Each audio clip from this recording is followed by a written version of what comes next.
Stephen Colbert's brutal roast of Prince Harry, a comedic critique or a wake-up call.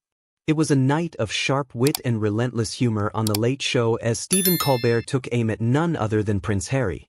The talk show host, known for his biting satire and fearless commentary, turned his attention to the Duke of Sussex in a monologue that was equal parts hilarious and ruthless.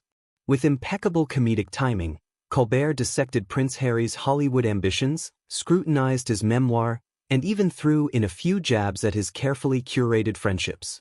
What started as a light-hearted roast quickly transformed into a deeper critique of modern celebrity culture, leaving the audience in stitches, and perhaps even questioning the sincerity of Harry's post-royal pursuits. Love keeping up with the British royal family? Hit subscribe and never miss a moment of royal news. But beneath the laughter, a more serious conversation was brewing. Was Colbert simply delivering a well-crafted comedy bit, or was he exposing an uncomfortable truth about the prince's newfound career and public persona? From Palace to Netflix, the Hollywood hustle. Colbert wasted no time, opening his segment with a smirk and a punchline that set the tone for the night. Prince Harry, the man who once had castles and crowns, now has a Netflix deal and a podcast that nobody listens to? The audience roared. The joke landed because it touched on something many have suspected for a while. Prince Harry's transition from royalty to Hollywood has been anything but smooth. Colbert painted a picture of a prince who, after stepping away from royal duties, appeared desperate to remain in the public eye. From multi-million-dollar deals with streaming platforms to highly publicized interviews with Oprah, Harry's attempt to redefine himself has come across as more strategic than sincere. It's like watching someone quit their stable government job to become a TikTok influencer, Colbert quipped. While his delivery was undeniably funny, the underlying message was clear. Is Prince Harry truly carving out his own path, or is he simply grasping at relevance? Memoirs and monetizing trauma. No takedown of Prince Harry would be complete without mentioning Spare, his best-selling memoir that promised raw honesty but instead left critics divided. Colbert didn't hold back. Ah yes, Spare. The book where a privileged prince tells us about the unbearable burden of growing up in palaces. So brave. The joke hit hard. Harry's memoir, while filled with deeply personal stories, has been accused of capitalizing on his trauma for financial gain.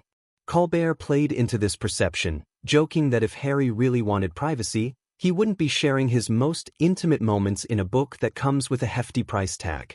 Nothing says, "I want to be left alone," like a 400-page tell-all, Colbert remarked, earning another round of applause. The comedian took it further, suggesting that Harry's openness about his mental health struggles, while commendable, also seemed to conveniently align with his business ventures. Mental health awareness is important. But when every conversation ends with, "By the way, subscribe to my podcast," you start to wonder. This was perhaps the most biting observation of the night. Was Harry using his struggles as a way to connect with the public, or was he leveraging them for financial success? The celebrity circuit, Oprah, Kardashians, and the Hollywood playbook.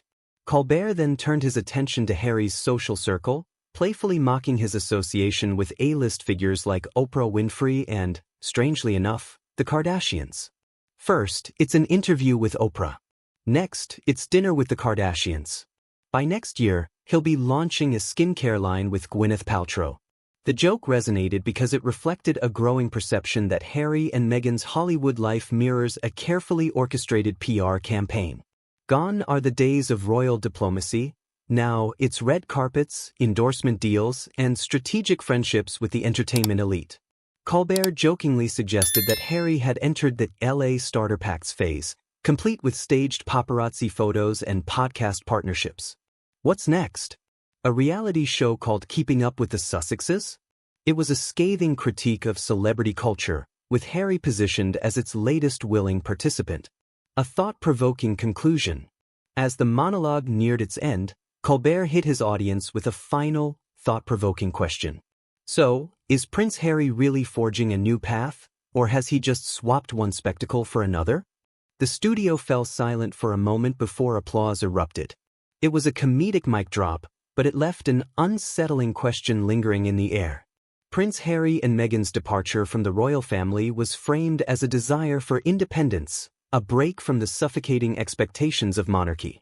But in their pursuit of freedom, have they simply traded one form of scrutiny for another? Instead of the British tabloids, they now navigate Hollywood's cutthroat industry, where relevancy is currency and privacy is a distant dream.